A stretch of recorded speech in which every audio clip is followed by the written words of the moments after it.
Welcome back to this pick. Welcome back to the show, you guys. And this is going to be our video about talking about our top 5 can't miss players in the 2019 NFL Draft.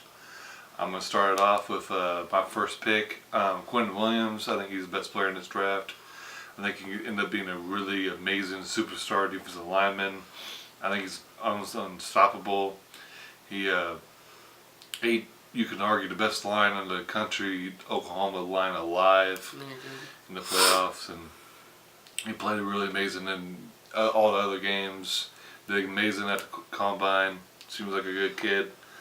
My only real knock on him is he didn't have a lot of experience in college, but Alabama, so I'm not expecting him to be a 3-year starter. That's just not how it is with Alabama, so It's hard. I'm not going to knock him too much. 2 is Kyler Murray. Kind of the same boat, only 1-year starter, but he's amazing, has amazing speed, really great arm, really accurate quarterback, a winner, on the field, great mentality.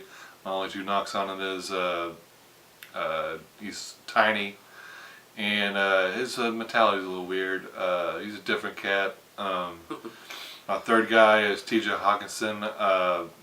I don't really have a weakness for him, and his plus is he's an amazing blocker and a really great athlete. He's not super athletic, maybe that's kind of the only knock on him, but he's a really great receiver as well, so I don't think he's going to really, I think he's kind of a can't miss prospect. Noah Fant is my 4th guy, another Iowa tight end, super athletic. He's just not a great blocker, and number 5 for me is Nick Bosa. I think he's just going to be a solid player. I mean, I don't know if he's going to be a superstar, but he might be really good. He's kind of really similar to his brother, just bit different, but really the same. So, yeah, those are my 5. And we got 1 sleeper pick, and my sleeper pick's going to be Rodney Anderson. Yeah. This one's spring. Go ahead. He was the best running back in the country in my eyes, and he got hurt, and really his problem has been injury problems. If he didn't have injury problems, I think he'd be the best running back in this draft. Yeah, right now I think it's Josh Jacobs, and I think you're right. If he didn't get injured, I think you're right. He would have been the best back to come out. But yeah, I'll go ahead with my 5. My number 1 is going to be Kyler Murray. I think he's just overall the best talent to come out of this draft. Like I said, I mentioned in the quarterback top 10, he's just mobile, man. He's really good. He's really fast. He's really good on throwing the ball on the run.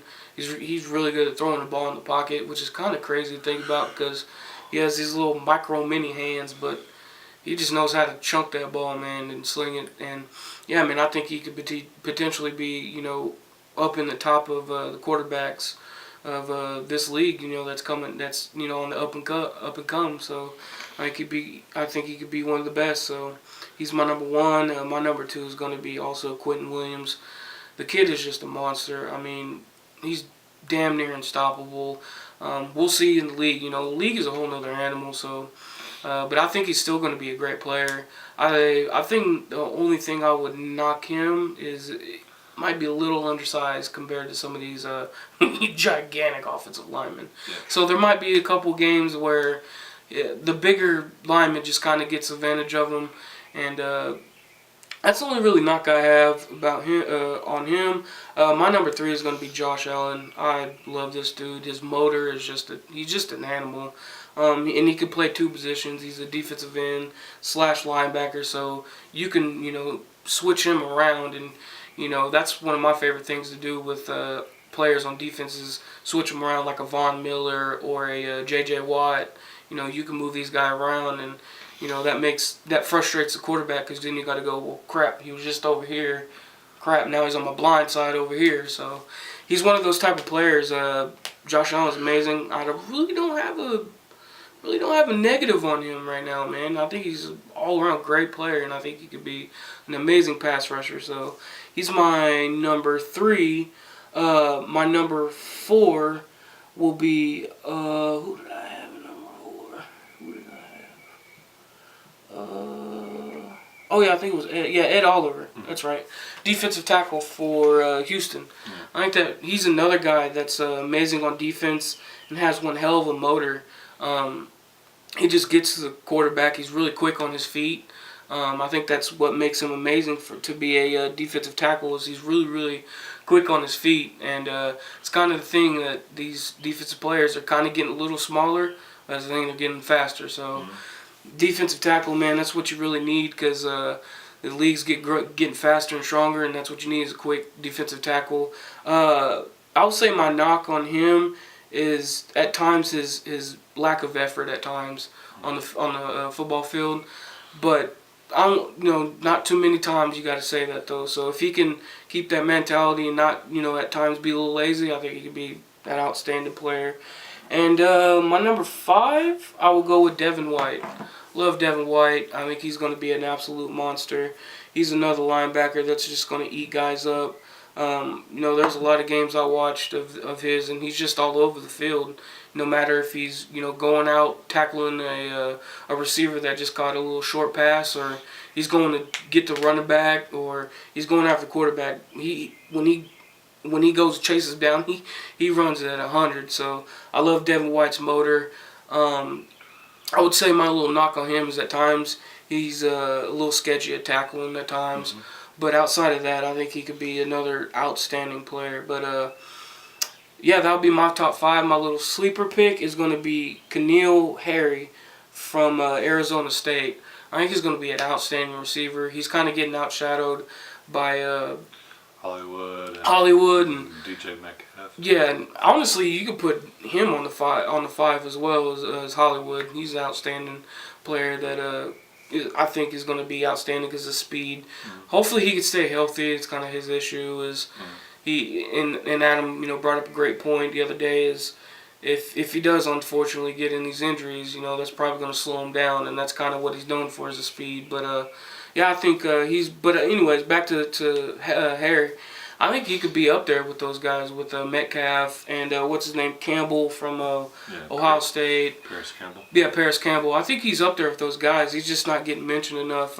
He's one of those big receivers that goes up and gets the ball, and some of those. Sometimes that's what you need as a receiver, just a guy that can go up and go snag the football. So he's my little sleeper pick.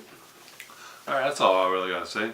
Yeah, that'll do it for me. Please comment, like, subscribe. Of course, we'll hear you guys' thoughts and opinions. We would like to see your guys' top 5 must-have draft picks, and it's also your little sleeper pick. And guys, we'll see you on the next one.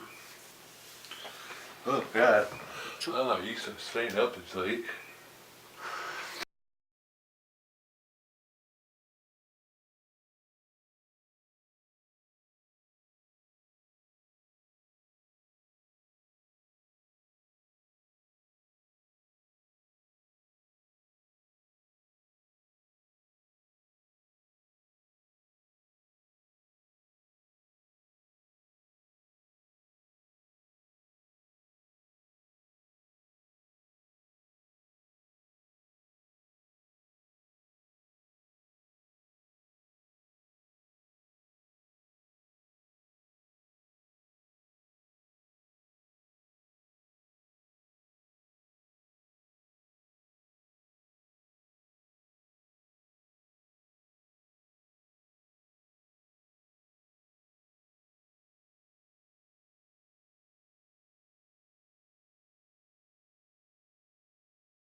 Welcome back to the show, you guys. All right, so my number 8 pick is Lamar Jackson.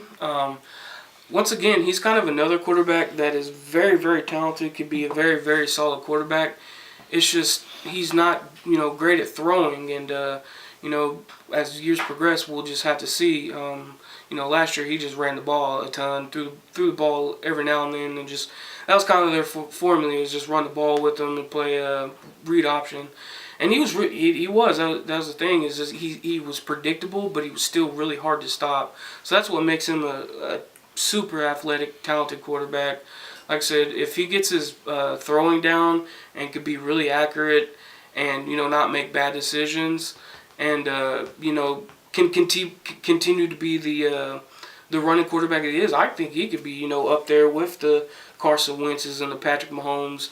But yeah, to me he has to get his passing down. He can't just be a running quarterback, or he's not going to make it far in this league, unfortunately. So that's why I think like I said, I got him so low. I think I would have Lamar Jackson up in the 5 to 4 range if he could throw the ball, and he's a little bit better at that. But you never know, he could be great. So number 9, I got Dwayne Haskins. I almost didn't even have him on the top 10. But I like him over. What's his name? From the Jets. Sam Darnold. Sam Darnold. Thank you. I don't know. I'm just not sold on Sam Darnold, so I just threw him in there. I think he has a potential to be a great quarterback. He has an absolute cannon for an arm. He's pretty good at throwing on the run. I'm kind of in the same boat. That's why he's not very high on this list for me. And like I said, I almost didn't have him because he's just not great with his legs. And unfortunately, that's kind of what you got to be in this league when you're a quarterback. There are exceptions that there ain't mobile quarterbacks. For the most part, though, they're these new generation of quarterbacks. You got to kind of have some wheels, and you really don't have the wheels. So I think it's going to hurt him a little bit. But you never know. He might just rely on that rocket arm and get those deep balls. But my number 10 is Dak. My problem with Dak, and I think he would be higher on this list, if he was more consistent. He is very, very inconsistent. He gives you more bad games than he does good. And that's the thing, that's what itches my skin about him, is when he has when Prescott has really good games, and majority of the time they win those games. So when he's on his game, normally his team wins and they're on their game. So he's just very inconsistent, especially when it comes to his passing and his passing decisions. He kind of, at times, just kind of hesitates, and at that point, you pretty much get sacked. And that's one of my biggest problems, is if you're going to be a quarterback and be a great quarterback in this league, you got to be a good decision maker. You make bad decisions, more bad decisions than you do good, then you're not going to be a good quarterback in this league. So I really hope he does turn around. That's my father's favorite team, so I kind of root for him. So I hope Dak does turn out to be a little bit better than we're seeing him. But right now, from what it shows, he's just an alright quarterback. He could be really great if he could just be a little more consistent. If he could be a little more consistent, he could be a pretty damn solid quarterback. But he has to fix that issue. And of course, it's you got all the pressure on you being a Dallas Cowboy quarterback. So I understand it, but at the same time, you got to step up, man. So, but yeah, that was my list. I'm pretty happy with that list, and yeah. That's all I gotta say. Yeah, that'll do it for me. Please comment, like, subscribe. Of course, love to hear your guys' thoughts and opinions. Write your guys in the comment section down. Write your guys' top 10. We love to see your guys' answers. You guys might have a totally different opinion than ours, but yeah. Thanks for watching. We'll see you on the next one.